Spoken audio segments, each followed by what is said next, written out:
존경하는 국민 여러분, 그리고 문희상 의장님과 선배 동료 의원 여러분, 이낙연 국무총리님과 국무위원 여러분, 더불어민주당 원내대표 이인영입니다. 지난 몇 달 우리 사회는 유례없는 혼돈과 마주해야 했습니다.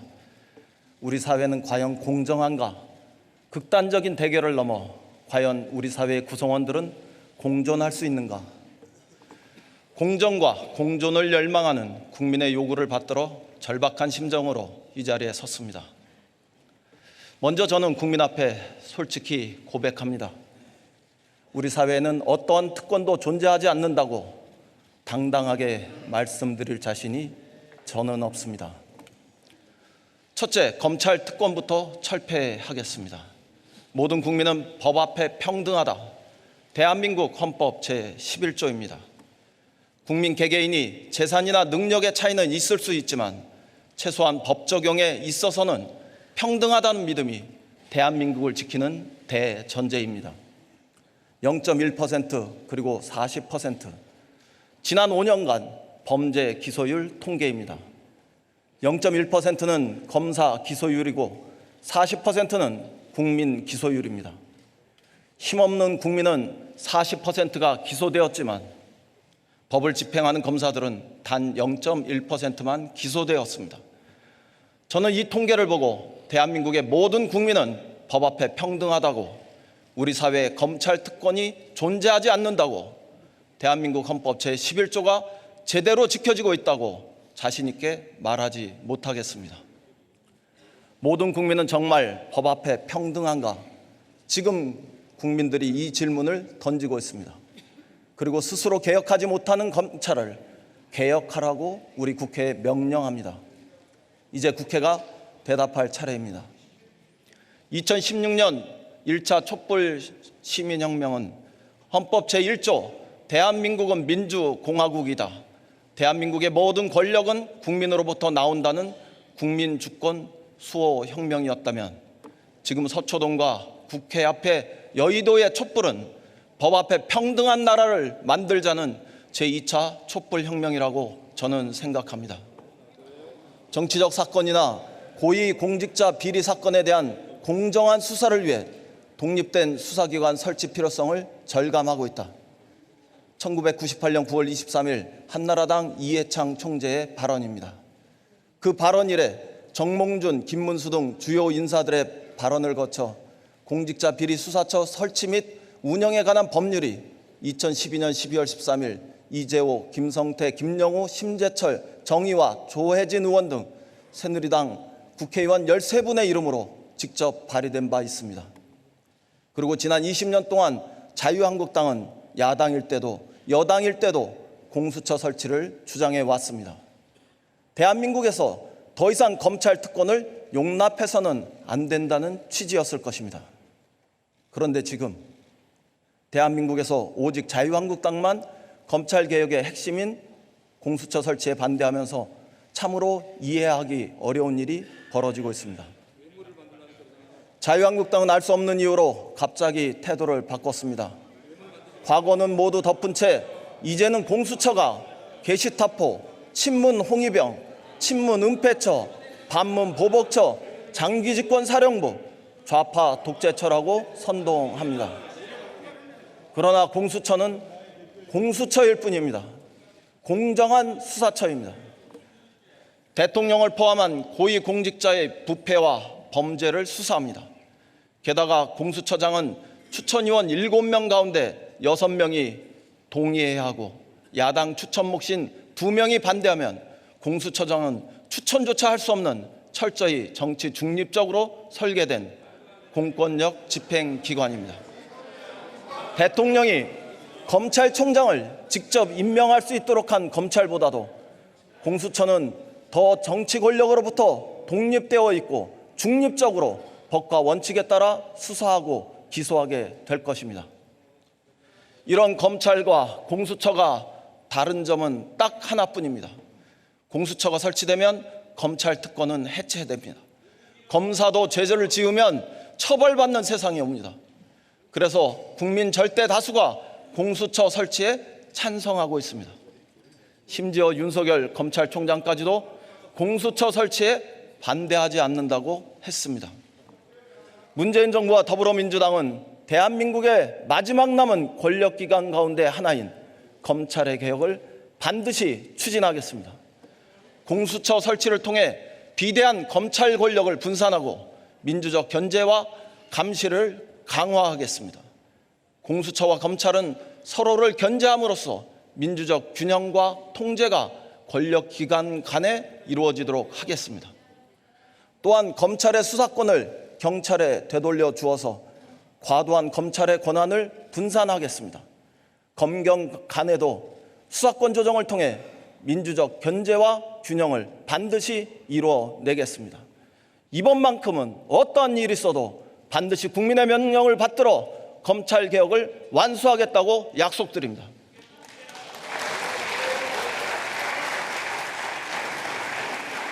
둘째, 선거제도를 전면 개혁하겠습니다. 선거제도는 국민의 뜻, 민의를 정확하게 반영해야 합니다. 그러나 지금 우리의 선거제도는 정당에 대한 지지도를 있는 그대로 의석으로 담아내지 못하는 한계를 안고 있습니다. 거대한 정당에 대한 지지는 과대 반영되고 소수 정당에 대한 지지는 과소 반영되고 있다는 지적입니다. 민심 그대로 비례성과 대표성을 강화해서 주권자인 국민의 의지를 더 정확하게 반영하는 방향으로 개선해야 합니다. 지난 4월 우리 당은 야3당과 함께 진화된 비례대표 제도를 도입해 민의를 있는 그대로 반영하는 새로운 선거제도를 제안한 바 있습니다. 민주당이 크게 손해를 보더라도 좀 더 발전한 선거제도를 만들기로 결단했습니다. 그러나 6달이 지난 지금 국회에서는 제대로 논의조차 하지 못했습니다. 자유한국당의 한결같은 외면과 어깃장 때문이었습니다. 비례대표제를 폐지하고 국회의원을 전부 소선거구제로 선출하자는 자유한국당의 무책임한 당론은 이제 변경되고 철회되어야 합니다. 지역주의와 기득권에 집착한다는 의혹도 이 기회에 불식해야 합니다. 지금이라도 연동형 비례대표제를 포함한 선거제도 개혁의 전향적인 모습을 결단해 주실 것을 요청합니다. 아울러 바른미래당, 정의당, 민주평화당 그리고 대한신당 추진그룹에게도 요청합니다. 6개월 전 패스트트랙 공조에 임했던 우리 당의 의지는 여전히 한결같고 분명하다는 점을 전합니다. 그렇지만 우리는 선거법과 관련해 자유한국당과 반드시 협상할 수 있어야 하고 합의할 수 있어야 합니다. 우리의 결단 이전에 그러한 노력 또한 저는 반드시 소중하다고 생각합니다. 때가 되면 더욱더 단단해진 공존과 협치로 검찰 개혁과 선거제도 개혁을 함께 완수합시다. 선관위의 시계는 12월 17일 예비후보 등록일까지 우리 국회에게 투명한 정치 일정을 정치권이 마련해야 한다고 재촉하고 있습니다. 승자 독식의 정치 문화를 개선하여 정쟁의 국회를 공존과 민생의 국회로, 대결의 국회를 협치의 국회로 바꾸는 선거제도 개혁의 물꼬를 함께 터나갈 수 있기를 희망합니다.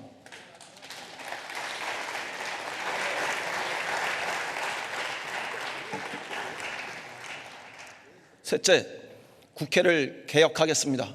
20대 국회의 법안 처리율은 고작 28.5%에 불과합니다. 역대 최저의 참담한 수준입니다. 국민의 눈에는 일하지 않고 놀고 있는 모습으로 보일 뿐입니다.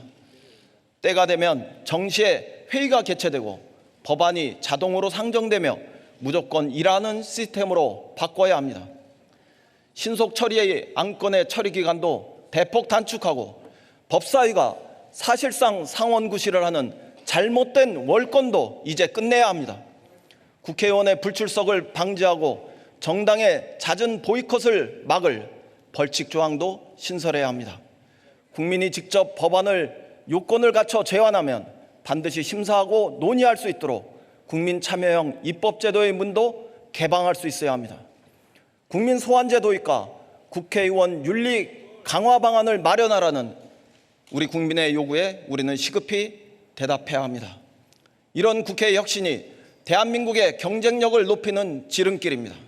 더 이상 식물국회, 일하지 않는 국회라는 오명을 반복적으로 뒤집어 써서는 안 됩니다. 누가 여당이 되고 누가 야당이 되고 하는 것이 중요한 문제가 아닙니다. 국가 경쟁력을 높이고 국민의 신뢰를 받는 국회를 만들기 위해 국회 개혁을 더 이상 미룰 수는 없습니다. 또한 인사청문회도 그 제도를 전면적으로 혁신할 때가 되었습니다. 많은 국민들은 후보는 실종된 채 가족청문회가 되고 정책과 능력 검증은 사라진 채 수많은 의혹만이 부풀려지고 신상이 털려나가는 이런 비인간적이고 비인격적이고 비인권적이고 비인도적인 청문회는 더 이상 안 된다고 말씀하십니다. 저는 인사청문회를 정책과 능력 검증 중심으로 개선하기 위해 비공개 사전 검증과 공개 정책 검증의 두 단계로 나눠 청문회를 열 것을 제안합니다. 사전 검증에서 도덕성에 대해 2중, 3중으로 철저하게 검증한다면 인권 침해 시비는 현저하게 사라질 것입니다. 인사청문회의 실효성을 확보하기 위해 제도 개선을 위한 폭넓은 논의를 함께 시작합시다. 우리 국회를 바라보는 국민의 시선이 따갑습니다. 우리 사회가 전진하는데 국회만이 걸림돌이 되고 있다는 지적도 많습니다. 이런 점에서 지난 4월 패스트트랙 추진 시 국회를 폭력과 탈법의 장으로 전락시킨 것은 돌아볼수록 참으로 유감스럽습니다. 국회의원 불체포 특권의 벽에 숨어 셀프 변론과 수사 거부로 임할 것이 아니라 검찰 수사에 응하는 것 또한 국회 특권 폐지의 첫걸음일 수 있다는 점에서 우리 당은 당당히 수사에 협조했습니다.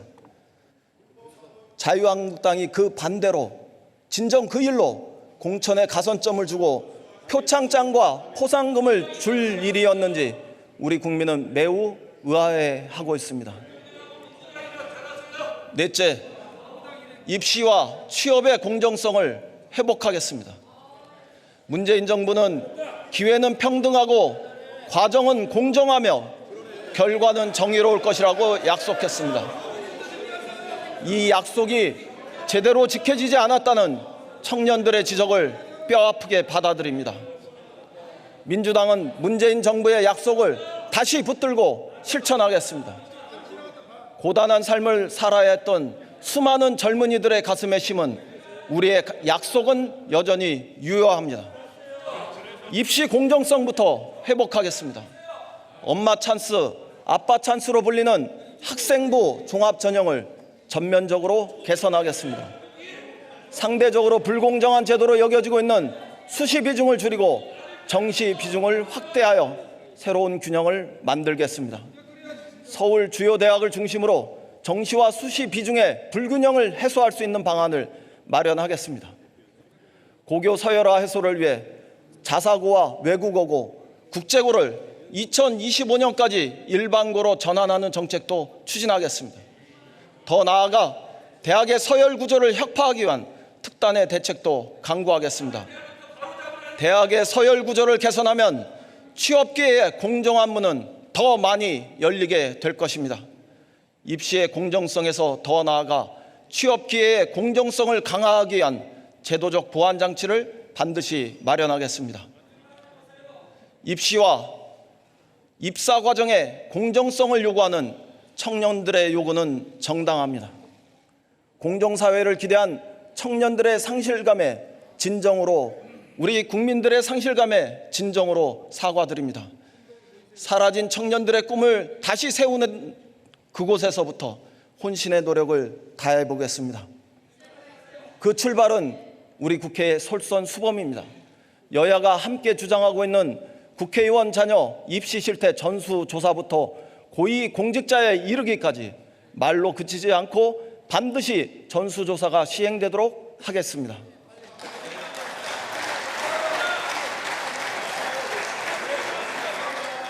존경하는 국민 여러분, 우리 경제 상황이 참으로 엄중합니다. 올해 우리 경제 성장률이 2%에 미달할 수 있다는 우려가 커지고 있습니다. 이는 세계적인 추세입니다. 세계 경제는 심각한 하방 위협에 직면해 있습니다. 세계 경제 전체 성장률은 지난해 3.6%에서 올해 3%로 하락했습니다. 미국, 유럽, 중국 등 주요 국가가 모두 하방 위협에 직면해 있습니다. 전 세계 약 90% 국가가 성장률이 동반 하락하고 있습니다. 글로벌 경제정책 불확실성 지수는 역사상 최고 수준입니다. 세계 교역량 증가율은 지난해 3.6%에서 1.1%로 3분의 1 수준으로 멈추고 있습니다. 미국과 중국의 무역 분쟁, 브렉시트 등이 그 핵심 원인입니다. 유례없는 세계 경제 위기 상황을 맞아 우리 정부와 국회의 비상한 대책이 절박합니다. 특히 예산과 법안을 담당하는 우리 국회의 역할은 크고 중요합니다. 솔직히 지금까지 우리 국회는 이런 세계적 경제 하방 위협에 선제적으로 효과적으로 대응하지 못했습니다. 지난번 정부가 편성한 긴급 추경은 자유한국당의 반대로 무려 100일 동안 국회에 발이 묶여 있었습니다.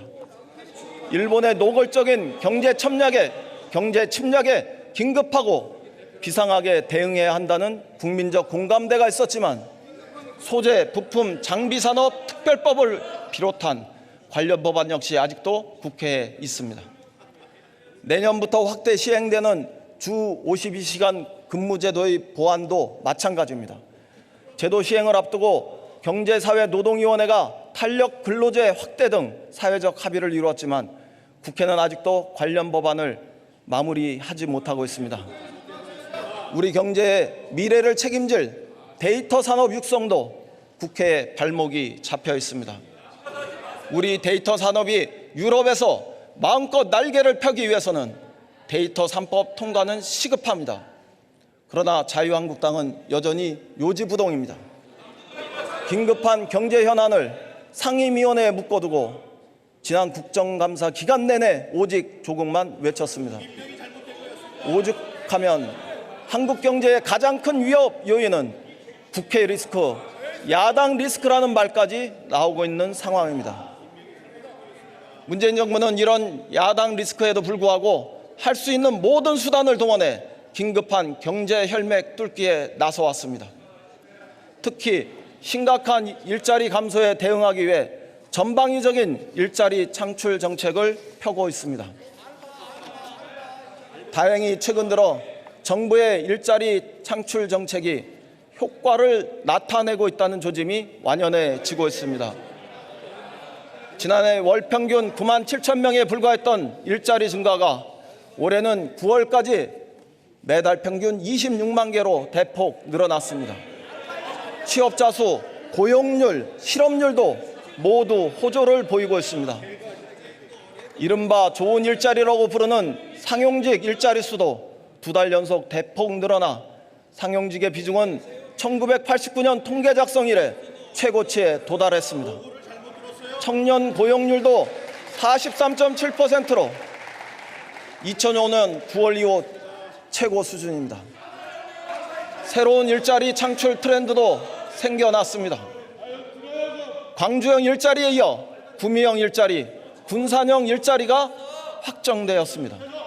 밀양형 일자리, 대구형 일자리, 횡성형 일자리도 본격적으로 논의되고 있습니다.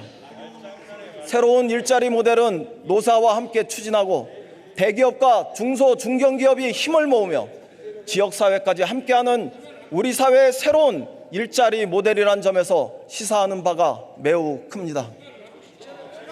문재인 정부가 추진하고 있는 지속적 복지 정책도 조금씩 효과를 내고 있습니다.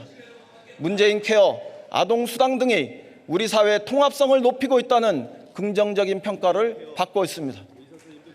혁신적 포용국가로 나아가는 우리의 길이 조금씩 자리를 잡아 나가고 있는 모습입니다.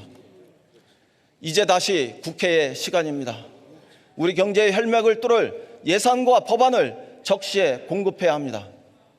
우선 IMF를 비롯한 세계 경제기구들이 이구동성으로 권고하고 있는 확장적 재정정책 집행이 무엇보다 중요합니다.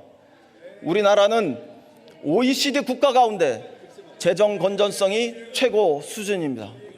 국가 채무 비율이 OECD 평균 113%인데 비해 우리나라는 39.8%에 불과합니다. 세계는 풍부한 재정 여력을 갖고 있는 우리 경제 상황을 부러워하고 있습니다. 풍부한 재정 집행 여력은 다른 어느 나라도 갖지 못한 강력한 무기입니다. 그럼에도 불구하고 확장적 재정 정책이나 국가 채무를 둘러싼 논쟁은 반복되고 있습니다. 저는 소모적 논란을 종결하고 차라리 이 시간에 언제 어디에 재정을 투입하는 것이 합리적일지 생산적 논의를 전개할 것을 제안합니다.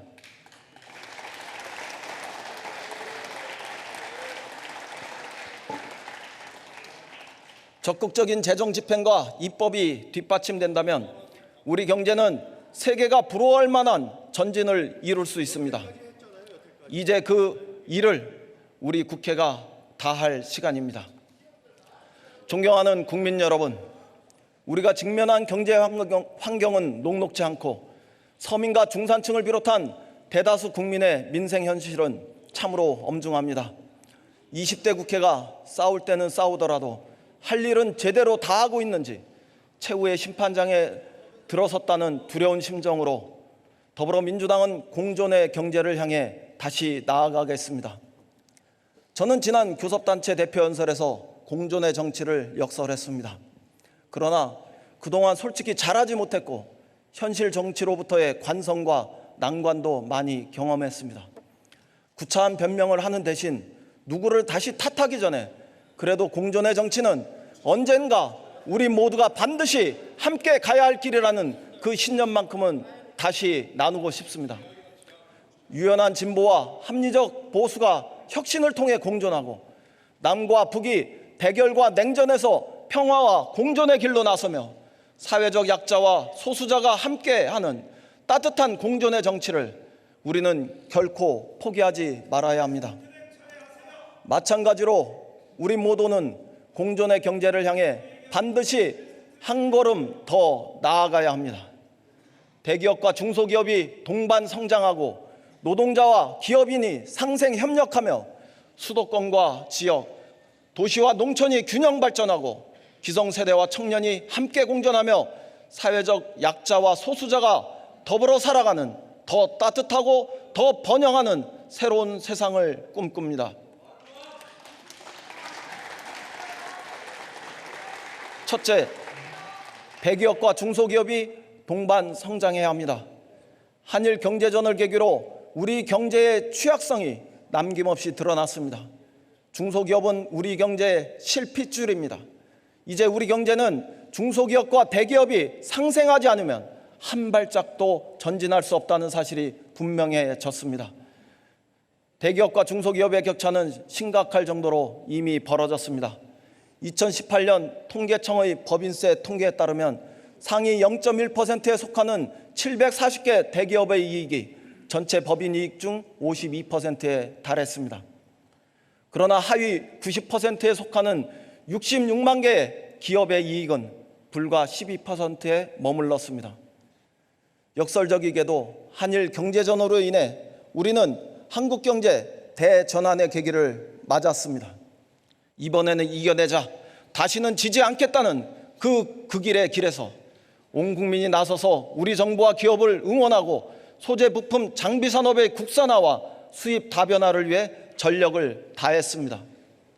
정부는 연 2조 원 이상 규모의 예산으로 뒷받침하고 기업은 전력을 다해 기술 독립의 속도전을 펼치고 있습니다. 최근 삼성과 SK와 LG에서 반도체 및 디스플레이 생산 과정에서 우리 중소기업이 생산해낸 불화수소로 국산화 공정을 시작한 것은 어려움 속에서도 한국 경제가 쏘아올린 새로운 희망이자 청신호가 아닐 수 없습니다. 한국 경제는 대기업과 중소기업이 공존하지 않고서는 결코 강해질 수 없다는 진실을 역설적이게도 새삼 확인하는 순간이었습니다.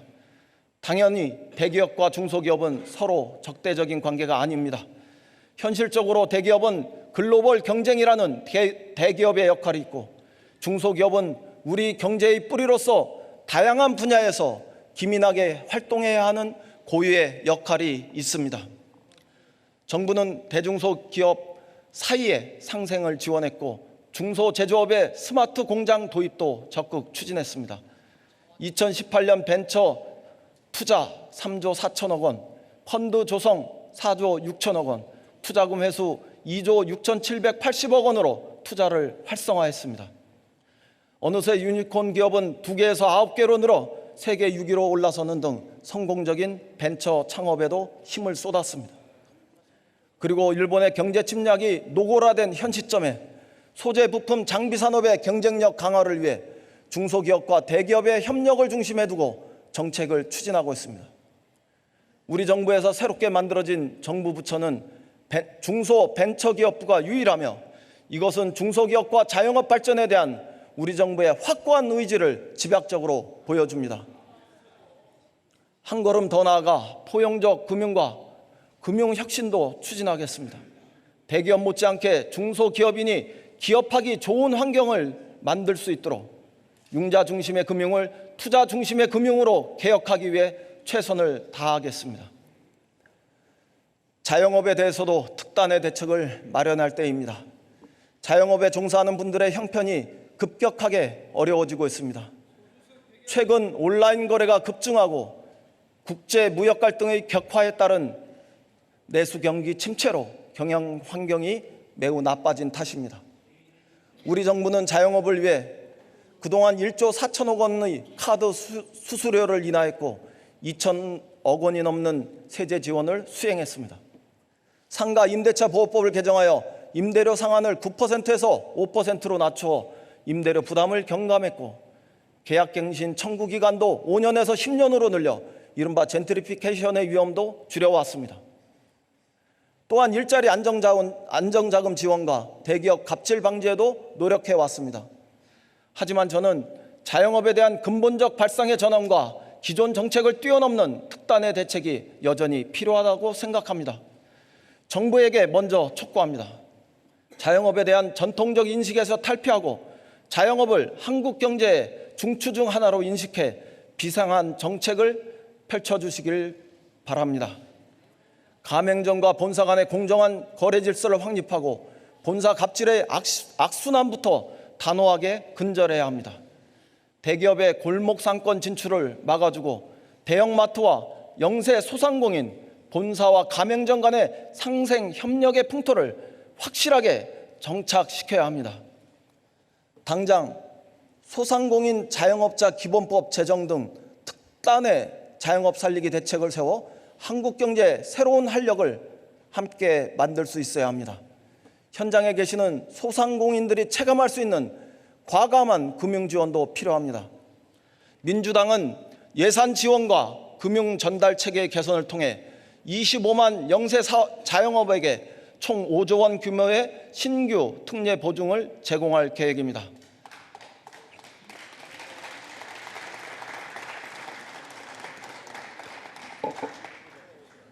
자영업이 변화된 경제 환경에 적응할 수 있도록 기술과 경영 분야의 컨설팅을 대폭 강화하겠습니다. 온라인 쇼핑, 홈쇼핑, 모바일 쇼핑이 대기업만의 전유물이 되도록 해서는 안 됩니다. 소상공인 제품이 새로운 트렌드에 뒤처지지 않도록 지역에서부터 새로운 구매 환경에 성공적으로 안착할 수 있도록 자영업의 온라인 진출과 스마트화 과정을 적극 돕겠습니다. 둘째, 노동자와 기업인이 상생 협력해야 합니다. 새로운 산업과 일자리가 규제에 묶여 있고 노사 갈등의 반복된 악순환이 경제 활력의 발목을 잡고 있습니다.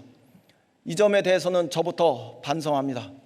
즉각 불필요한 규제 개혁에 착수하고 사회적 대화를 활성화하여 정치가 경제에 도움이 되도록 박차를 가하겠습니다.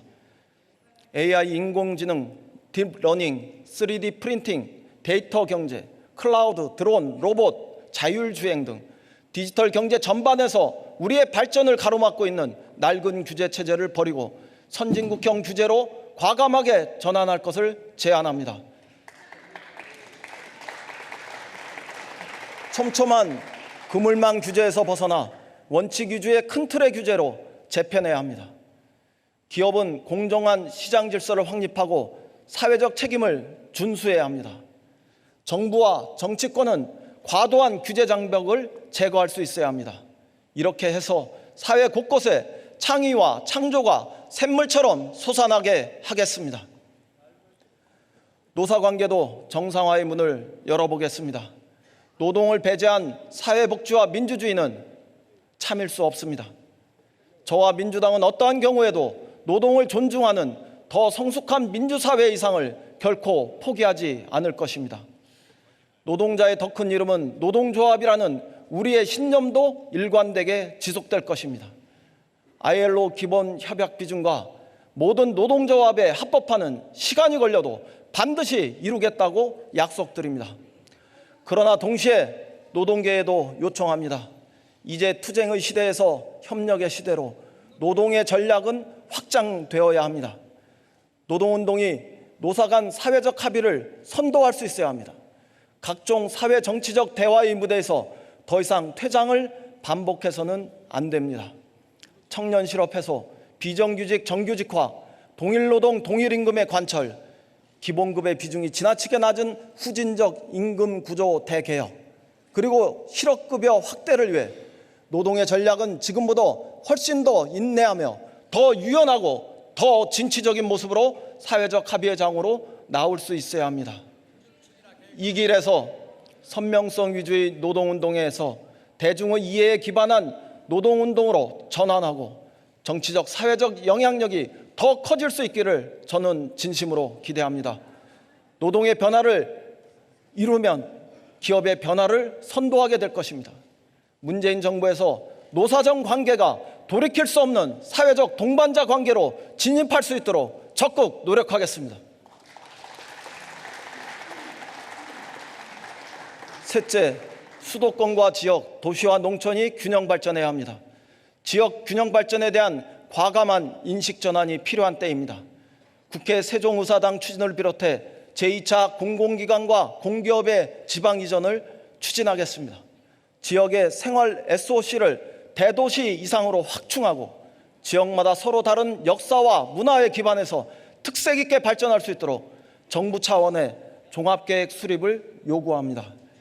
지역을 수도권보다 더 살기 좋은 곳으로 만들겠다는 발상의 일대 전환이 필요합니다. 지역이 수도권의 복사판이 아니라 지역의 확장과 연합이 다시 대한민국이 될 수 있어야 합니다. 더 이상 농어촌 지역을 낙후된 곳으로 남겨둬서는 안 됩니다. 미관이 아름답고 생활에 편리한 농어촌을 만들 수 있어야 합니다. 세계적인 수준의 스마트 기술을 활용해서 지역의 생활 인프라를 획기적으로 혁신해야 합니다. 더불어민주당은 창조적인 상상력으로 지역과 농어촌을 새롭게 하는데 온 힘을 기울이겠습니다.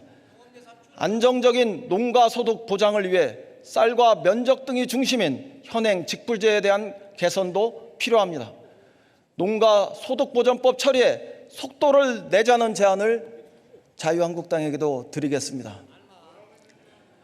WTO 개도국 지위 포기에 따라 농가가 피해를 보는 일이 없도록 후속 조치에도 만전을 기하겠습니다.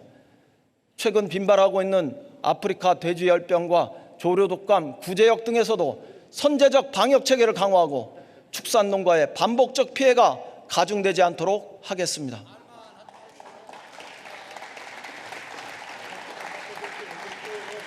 넷째, 기성세대와 청년은 공존해야 합니다.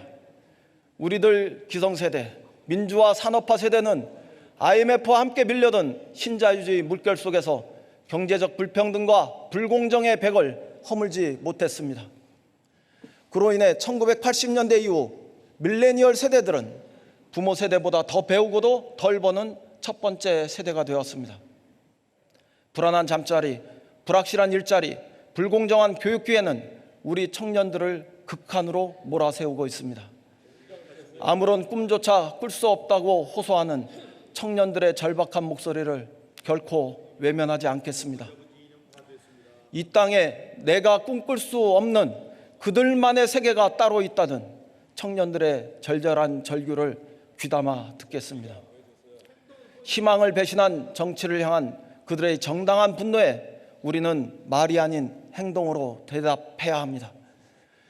기성세대가 말만 많은 꼰대가 아닌 청년의 꿈을 도울 진실한 친구임을 이제 행동으로 입증할 시간입니다. 청년 기본법을 조속히 제정하여 대한민국의 모든 젊은이에게 교육, 직업, 주거 중심의 보편적 청년 보장, 뉴스 개런티에 의한 권리를 누릴 수 있는 길을 열겠습니다. 새로운 대한민국의 청년들은 누구나 소득 나눔 학자금 융자 제도로 마음 놓고 공부하고 일정한 소득이 생길 때까지 학자금의 상환을 유예받도록 하겠습니다. 청년 구직활동 지원금을 확대해서 국민 취업지원제도에 의해 직장을 가질 때까지 정부가 책임지고 돕도록 하겠습니다. 공공형 청년주택의 확대 보급으로 보증금의 짓눌림 없이 번듯한 방 한 칸, 작은 집 한 채 임대가 가능하도록 청년들 삶의 기본적 여건을 한층 더 개선해 내겠습니다. 대한민국 젊은이의 모든 발걸음이 사회를 향할 때 더 이상 그들의 출발이 빚쟁이가 아닌 축복받은 첫걸음이 되도록 하겠습니다. 교육의 정의를 입시의 공정성에서 다시 세우고 직장의 정의를 채용의 공평성에서 다시 찾아나가며 주거와 생활의 정의를 주택정책의 공공성에서부터 다시 모색해서 잃어버린 청년의 꿈을 다시 복원해 내겠습니다.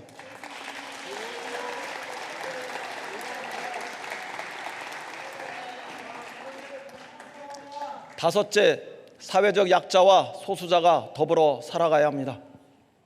일하는 사람들과 그들의 가족을 위해 장애, 육아, 교육, 일자리, 의료, 노후, 미세먼지 없는 누구나 행복한 새로운 대한민국을 향해 확실한 걸음을 옮겨 놓겠습니다. 민생 안정은 실질적으로 국민의 삶을 바꾸는 첫 걸음입니다. 포용적 사회 안전망 구축은 민생 안정 대책의 핵심입니다. 문재인 케어를 통해 지난 3년간 우리 국민의 병원비 부담은 줄었고 보장성은 높아졌습니다. 의료 서비스의 질은 높아지고 저소득층 의료비 혜택은 확대되었습니다. 지난 2년간 3,600만 명이 건강보험 혜택을 받았습니다. 문재인 케어의 성과는 분명했고 대응 방향은 적절했습니다. 정부 여당은 2020년까지 건강보험 보장률을 70%까지 높일 것입니다. 민주당은 건강보험 재정 안정성을 강화하기 위해 불필요하게 보험료 지출이 새는 곳을 막고 국고 지원을 그 비율을 높여서 지속 가능한 건강보험 체계를 유지할 것을 약속드립니다. 어르신 기초소득 인상의 근거를 마련하기 위한 기초연금법과 사회안전망 사각지대 해소를 위한 취업 촉진 및 생활안정지원법 처리에 국회가 적극 나서야 합니다. 2021년까지 단계적으로 장애인 연금 대상을 확대하고 금액을 30만 원으로 인상하기로 한 장애인 연금법 개정안도 처리해야 합니다. 가계비 부담 완화와 교육의 공공성 강화를 위해 초중등 교육법과 지방재정 교부금법 등 고교 무상교육 관련 법의 통과 역시 중요한 과제입니다. 보육 기반 강화를 위해 올해 말 일몰 예정인 유아교육 지원 특별회계의 연장도 여야가 함께 추진할 수 있어야 합니다. 유치원 3법을 마무리하는 것도 당연한 과제입니다. 국민안전대책 수립 역시 초당적인 협력이 필수적입니다. 이미 국민적 공감대가 충분히 이루어진 소방관 국가직 전환법과 함께 미세먼지에 대한 관리 감독 강화를 위한 대기환경보전법과 미세먼지 특별법이 처리될 수 있도록 야당의 협력을 요청합니다. 가습기 살균제나 발암물질 생리대, 살충제, 계란 같은 생활 속 유해물질을 사전에 예방하기 위해 인체 적용제품 유해성 평가법 처리도 서두르자는 말씀을 드립니다. 모든 형태의 폭력과 차별이 없는 양성평등 사회를 만들기 위해 성폭력 피해자 보호법과 성차별, 성희롱 금지법도 정기국회에서 반드시 해결해야 합니다.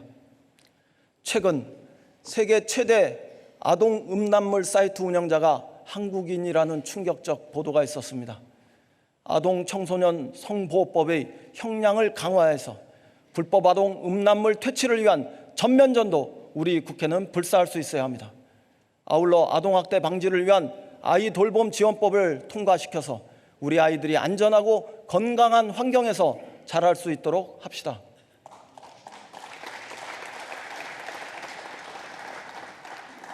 마지막으로 어떤 경우에도 우리의 민주주의를 위협하는 군의 정치적 개입은 있어서는 안 된다는 점을 말씀드립니다.